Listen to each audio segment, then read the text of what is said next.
আজি কেইদিনমান আগতে মোৰ ফ্ৰেণ্ড এজনীয়ে মোলৈ ফোন কৰিছিলে। তাই মোৰ বহুত ভাল ফ্ৰেণ্ড আছিলে, আগৰে পৰা আমি বহুত ভাল ফ্ৰেণ্ড। আমি বহুত কথা পাতিলোঁ। কথা পাতোতে তাই মোক ক'লে তাইৰ হেনো আজিকালি মনটো হেভি লাগি থাকে, গধুৰ লাগি থাকে। মই তাইক সুধিলোঁ কিয় এনেকুৱা লাগে তাই ক'লে নাজানো, কিন্তু মনটো কিবা গধুৰ লাগি থাকে। এনেকুৱা কিয় লাগে জানেনে?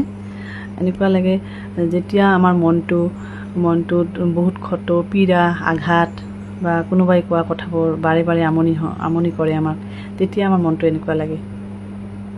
তেতিয়া আমি এনেকৈ ভাবোঁ যে তাই বা তেওঁ মোক কিয় এনেকৈ ক'লে, তেওঁতো মোক এনেকৈ ক'ব নালাগিছিলে, আৰু তেওঁ মোক এনেকৈ কোৱা অধিকাৰ ক'ত পালে, তেওঁতো মোক এনেকৈ ক'ব পৰা লাইকেই নহয়।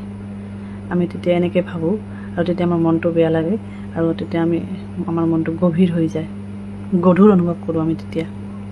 এনেকুৱা হ'লে ক'ব লাগে।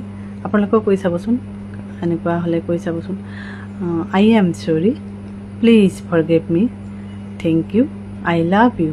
আই am sorry, please forgive me, thank you, I love you.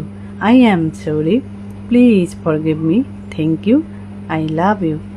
এই বাক্যবোৰ নিজকে আৰু সেই শুনা কথা উদ্দেশ্য কৰি ভাবি পাব, বহুত লাইট ফিল কৰিব।